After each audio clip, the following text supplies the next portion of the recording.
Hello again, so I'm going to modify this B66 Champion. I changed long ago the bottom section of the carriage with that of a flyer. And now I'm going to make a cutout. The saddle has been,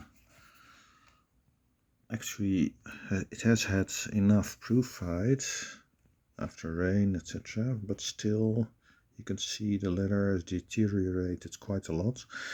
And how much the leather deteriorates really depends on the leather. So I've had a B17 Imperial that could leave it outside all the time. Had it for a few years, I think from 2008 or so to when my bike was stolen, which was a pity because that was the best saddle ever. Didn't change anything. How much I left it outside in rain, snow, cold, in the heat. Nothing did anything to that saddle. But this one has been well maintained in the sense of being having had a lot of proof fight applied enough, so it was never the leather never got really dry. It didn't really dry out, and yet this happened. You see this this crackling on the top, which is from normally drying out of the leather, which was strange because of how much stuff was applied to it. In any case, those are the variations of leather. I mentioned that in a previous video. I mentioned it on my website, so a lot of people state that newer Brook saddles are lower quality, blah blah blah. Yeah, it's just not the case. This is a 1990s saddle. The best saddle ever that I mentioned was that saddle on my stolen bike, which was a B17 Imperial Black, and it was from 2008. And there are some other saddles from the 60s, 70s, not exactly sure. One of them also deteriorated quite a bit when left outside. It just varies a lot. You see a lot of variation within, yes, even years, I would say, that the saddles are made.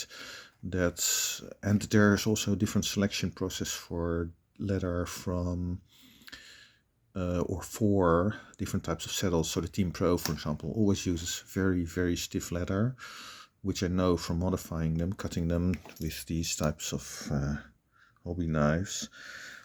The Team Professional are always the most difficult to modify. The Swift uses usually very thin leather for some reason. I had a email conversation with someone recently about the Swifts. I told him to try to fix the saddle because it was sagging too much by putting it into water, and it works actually fairly well. But okay, now to this saddle. So I think he's going to make a video about that, about how he fixed the saddle, more or less fixed it. So what I'm doing here is going to modify the saddle. For this you need something like this, which is painting tape. You put it on the saddle. Then you need ruler and this to draw. So what you do first is mark the center line here, first between these two rivets, and then from the center of that to this rivet. Then you draw a line, and then you put a template for the cutout. I'm using an oval cutout. It doesn't really matter, oval or a standard Imperial. In my experience, it's the same effect. So you put it on a certain distance, the normal cutout, so 5.2 centimeters or so from that line, and then draw around it. So then I can use this knife to cut it out. You just cut very slowly, a little deeper every time. You can also go inside the line and then finish it later, which is often, especially at angles, something like this here, this area is easier and better. After that, will come, I will use this sharp point and this template with that I put like this, and then I press here in the holes, and then I have marks in the leather, and then I drill holes there about 3 or 4 millimeters. You can also use a punch for leather, but I use drill, which works very well if you use it properly. You get very neat holes. You need to put something behind the leather here. Yeah, punching is not so easy also because this leather, there's not so much space behind this, and you need to apply a lot of force. You need to really use a hammer. I prefer drilling.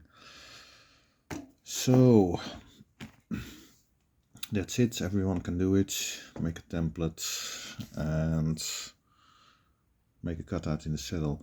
What you notice possibly is that these holes, which are here, these holes here, are not completely symmetrical and not in the center. And yeah, that's what you get with brook saddles. They're never perfect in any sense. Sometimes you also have that one side is a bit lower here than the other side, for example. That's what you get with brook saddles. Yeah. I'm thinking also about modifying the Gilbert 2 Aspin saddle that I've got, that I fixed back into shape, and also use a cutout. Yesterday I made a bit more than 34 kilometer trip or so, and yeah, I felt it a bit. I thought maybe I'll just try it because it was cheap, second hand that I fixed, and just see what it does with a cutout and an oval cutout probably just. I'm not going to follow exactly what Gilbert 2 does. And then also lacing just in case. Just can leave it or just add it later. I will see. Okay, that's it for now. Bye.